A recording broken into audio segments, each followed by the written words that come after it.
Should you buy the 2025 GMC Yukon or Chevy Tahoe? That's what we're going to find out. Welcome to Car Help Corner, where we help you, the consumer, master the process of car buying and car ownership. This is going to be one of the more conflicted reviews that I have ever done on this channel. The GMC Yukon and the Chevy Tahoe, its platform cousin, which is basically more or less the same SUV in most ways, have many great things going for them, and in many ways they are two of the very best large full-sized SUVs that are available on the market today. But unfortunately, there are some major problems with them that will likely make you think twice about purchasing one, and we're going to get into all of that and more in this review. And I'm also going to compare both of these SUVs against their competitors like the Ford Expedition and Toyota Sequoia. So there's a lot to get into. Now let's begin with one of the good things that these SUVs do incredibly well, starting with the ride quality and driving experience. Now, even though both the Yukon and Tahoe are truck-based SUVs with proper body-on-frame construction, for this generation, GM made a major change by introducing a new independent rear suspension, which has a dramatic effect on the ride quality and driving experience of these SUVs. They are incredibly comfortable SUVs to drive. You still have that very typical truck-like feel. You feel very high up on the road with a commanding driving position, but because of that independent suspension, you have incredible ride comfort. The ride is incredibly comfortable, very smooth, making these excellent SUVs to drive. I mean, this really is the perfect type of SUV to have for a long road trip or just for long highway commutes. It just melts away the miles with absolute ease. I've been driving my Yukon test vehicle for the past week now, and it has been an absolute joy. The driving experience is really something else. Another benefit that you get because of that suspension is more interior space. It has a very low, wide, flat floor, creating more interior space for passengers, especially in the back row of seats. This is a very spacious, comfortable SUV. You also get an enormous amount of cargo space. I've always found it difficult to imagine why anybody would really need to have an SUV that's this big, because with the amount of interior space, the cargo space that you get, these things are absolutely massive. I mean, a large three-row crossover like a Chevy Traverse or GMC Acadia are realistically already big enough, but add another 25% more interior volume, and that's what you get with the Yukon and Tahoe. But not only is the cargo volume and passenger room for up to 7 people very impressive, but you do get some really nice handy features that you normally don't see, like very quick folding power third row seats, which can be adjusted from either the back cargo area or right up front by the driver. And of course, there's plenty of impressive tech and available features, which we'll get into a little bit later. But first, let's get into the drivetrain options that you can get on both the Yukon and Tahoe. There are 3 different drivetrains, 2 naturally aspirated V8 engines, a 5.3 liter and 6.2 liter V8, and then you also have an available diesel engine, all of which come matched to a 10-speed automatic transmission and a choice of either 2-wheel or 4-wheel drive. Both the 5.3 and 6.2 liter EcoTech V8s have been around for quite some time now and are basically carryover engines. The 5.3 produces 355 horsepower and 383 pound-feet of torque, which gives you just an adequate amount of power. Nothing remarkable, but this is a relatively smooth, good performing engine that's well suited for these vehicles. Of course, if you do want to have more power, you can go with the available 6.2 liter V8, which produces 420 horsepower and 460 pound-feet of torque, which comes standard on the top trims and is available on a few others. My Yukon test vehicle here does have the 6.2 V8, and I must say that it is a very impressive drivetrain. It's relatively smooth and quiet. It has more than enough power, making this a pretty quick vehicle for something of this size and weight, and it is very well matched to this vehicle.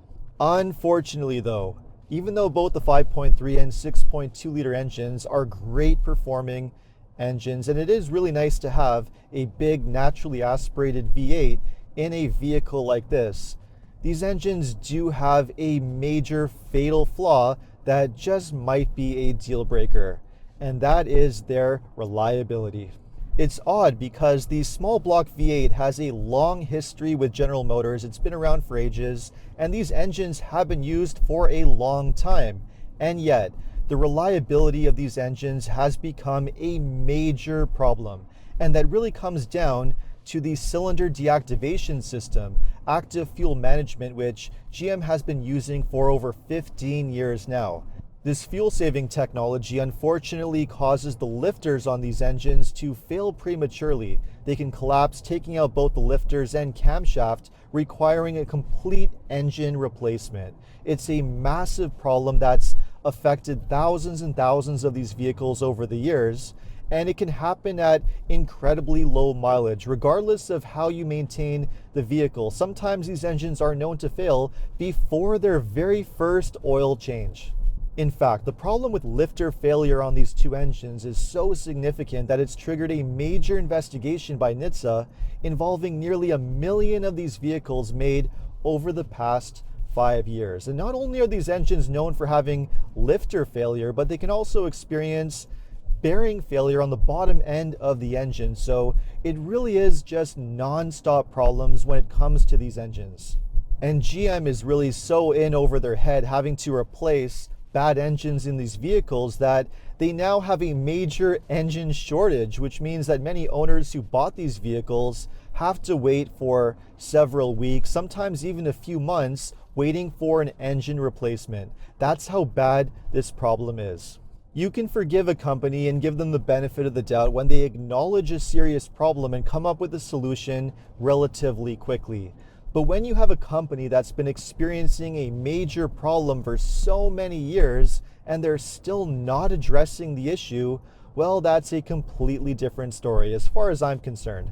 Fortunately, when it comes to these vehicles, there is a third drivetrain option which you can consider, and that is the 3-liter turbo inline-6 Duramax Diesel.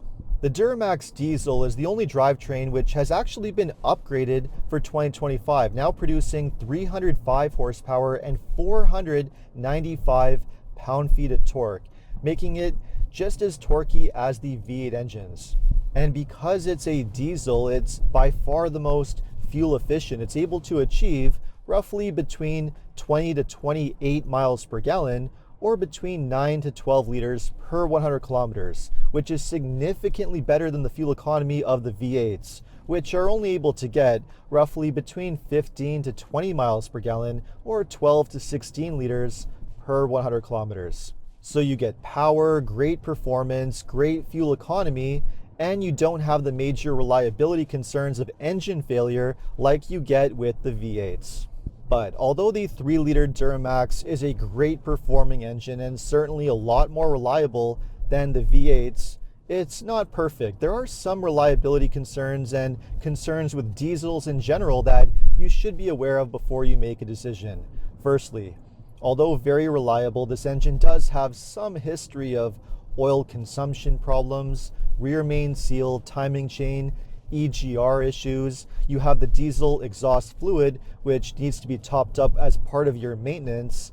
And this engine is more expensive. It costs more upfront. The cost of diesel fuel could cost more than regular gas depending on your location. So it may require a lot of driving and a lot of mileage in order to save money on fuel.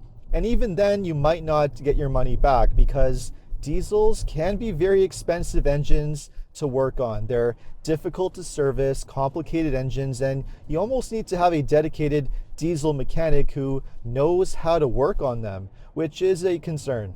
The reliability concerns really are a major shame because in pretty much every other way, the Yukon and its platform twin, the Tahoe, are really phenomenal SUVs. Not only great driving SUVs, but they also have very impressive interiors, especially with the updates that GM has made for 2025. You now have an upgraded interior with better materials, nicer finishes, and new technology, especially a new infotainment system. On the Yukon, you have this very large portrait-style touchscreen, which has a very good user interface. It's relatively straightforward to use, although it does have a learning curve to it because all of your controls are on the screen. With that being said, it does work and look very good. The Tahoe has a new and improved infotainment system as well, with a dual screen setup that goes across the dash. And one thing that's really nice is that you do have conventional controls for your climate functions, which is very nice. And aside from the screens and controls, this is a very well set up interior. You have plenty of interior space and storage space, and you have tons of great available features. Some of the available features that you can now get on this SUV really make it feel like a high-end luxury vehicle, such as really nice massaging leather seats. You have both heated and ventilated seats up front and for the second row passengers, and you have available executive seating, which is a new feature for 2025. Backseat passengers also get their own touchscreen for all of their controls, plus rear entertainment screens, which work incredibly well. And other nice technology includes an available night vision system, hands-free Super Cruise control with self-driving and lane change assist, and a really impressive Bose sound system with speakers in the headrest. The list of available tech really goes on and on. But of course, you do pay for it because the pricing of these SUVs has also really gotten up there.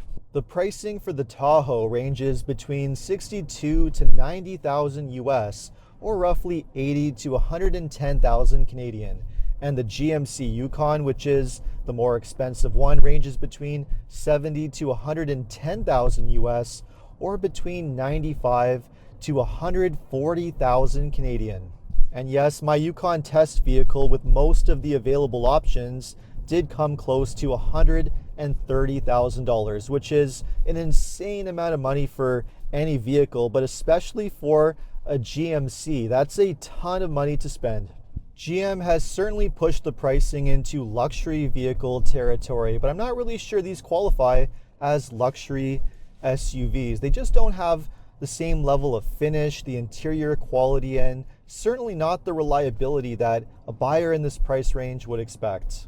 I think as a whole, especially if you want a gas-powered SUV and you really need something of this size, both the Ford Expedition and Toyota Sequoia are safer picks to go with. Certainly the Ford Expedition, although it has its own reliability concerns, is nowhere near at the same level as the Tahoe and Yukon. With that EcoBoost engine, it is a safer bet in the long run. And with the updates that Ford has made for 2025, it is quite an impressive SUV. And then of course you have the Toyota Sequoia, which again, very nice vehicle, although it's not as comfortable and doesn't have the same interior space, and that twin turbo V6 hasn't exactly proven to be the most reliable engine either. Toyota quality generally does seem to be at a higher level, and in the long run you will have far superior resale value. So as far as value is concerned, it is still a better buy. But in the end, I would really say only go for one of these large full-sized SUVs if you absolutely need it. Otherwise, a three-row crossover SUV such as a Toyota Grand Highlander, Honda Pilot, or something like that is going to be a much better value, because you're basically getting 80% of the practicality and space with much better reliability, much better value at a much more reasonable price. But if you absolutely need to have one of these full-sized SUVs, whether you need the extra space, the extra room, or if you need an SUV that can handle serious towing on a regular basis, well, in that case, if you need to go with a gas engine, I do think you are still safer going with the Expedition or Sequoia, which don't have the engine concerns that you get with the GM SUVs. But as a whole, I do believe that the Yukon and the Tahoe are the more impressive, nicer designed SUVs overall. If you want to save a bit of money, the Tahoe is a better buy and probably the best value in the lineup. And to be on the safe side, go with the Duramax Diesel engine, just to save yourself of the potential headaches with those other engines. So there you have it. That's my verdict on the GMC Yukon and Chevy Tahoe. Now, let me know your thoughts. If you needed to buy a full-sized SUV, what would be your go-to choice? And if you've owned one of these, what has your experience been like so far? Let me know in the comments. And if you enjoyed this video, make sure to like and subscribe. And if you are planning to purchase a vehicle and you live in Ontario, know that OMVIC is the vehicle sales regulator that is responsible for administering and enforcing the rules that dealerships must follow. To learn more about your consumer protection rights, visit omvic.ca. And if you need any additional car buying advice, recommendations, or help with getting a great deal on your next new car purchase, make sure to visit carhelpcanada.com. Thanks so much for watching, and see you next time.